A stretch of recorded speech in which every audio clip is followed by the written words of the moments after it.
Is a video on how to screen record on the iPad. This is really nice for making tutorial videos for anything your students need. So the first thing you want to do is open the control center, and how you do that is in the upper right hand corner. You want to start up high and swipe down, and that should open the control center. If you are able to screen record, that button's right here. It should be a circle with a dot in it. Mine's red right now because I'm in the middle of a screen recording. That is the button you use to start screen recording. You do want to make sure your microphone is on. And so if you press and hold that button, it'll give you some more information about the screen recording.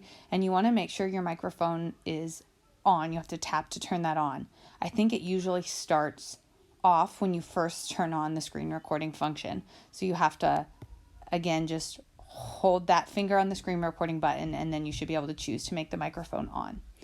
If the screen recorder isn't even an option on your control center, then you have to turn it on, and you do that from the settings. So I don't organize my stuff, so I always just swipe down from the middle and do a search when I need an app.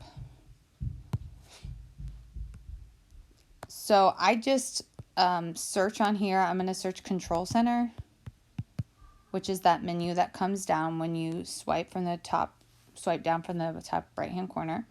And then you can choose customize controls. And you need the screen recording to be up on the top section, the include section. So if it's not, then you just need to hit the plus button by it down here. So like I can remove it. So now I don't have my screen recorder. So if I wanted to add it back, I got to hit the plus button. Now it's in the include. It'll show up on my control center panel. Another thing that's really handy to have when you are screen recording videos is this little black box. It's called Assistive Touch, but you can use it to point things out to people when you're making videos. And you also turn that on through the control center. It's actually an accessibility feature, so I'm just going to search for Assistive Touch. And I want to make sure that's turned on. And it can do a variety of different things, but I honestly only use it to point things out when I am recording videos or when I am explaining something to students on how to do it on the iPad. This right here, this idle opacity, this shows you how much you want it to fade into the background when you're not using it, so it's not annoying. So once you are done having instructed everything you need to on your screen recorder, you just tap this signal right here showing your recording. You tap that, it'll stop your recording, and it saves your recordings in your photos so that you can get to it.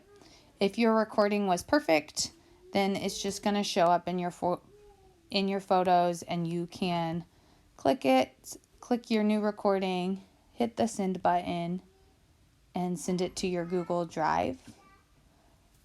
And then you'll have a shareable link that you can share out. If you made a couple mistakes, or you're combining videos, or maybe you just have really bad upload speed, so you don't want to upload a high definition video because that will take too long, then what you want to do is put your video into iMovie. So I'm going to use the app iMovie.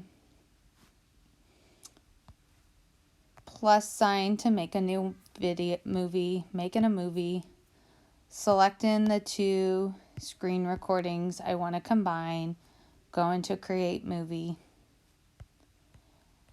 and then you can see this gray line here is your audio. So it's really handy. You might notice like big sections where you weren't talking. And so you can kind of listen to that and see if, oh my gosh, that was just me pausing for a long time. I want to cut that out. And if that's the case, then just click on your video, hit the split button,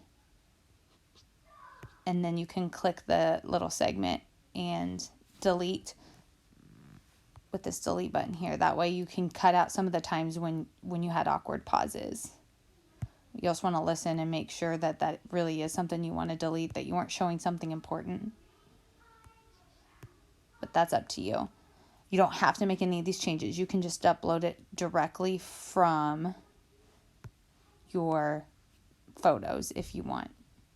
But the other thing that I said you could do that is handy is make your quality of the recording go down a little bit so it has a much faster upload speed. So when you've got it looking good, you can hit the done button, and then I want to hit the send button right here, and I want to save video. And now I can choose, oh, I only want it to be the HD 720, or I have really bad upload speed at home. Maybe I just want to use the medium 540. And now it will have your edited video that you can send to Google Drive in the same way by just opening up your photos, selecting that new video, and sending it to Google Drive. And you can pick the folder that you want it to go to. You can change your name and then hit upload.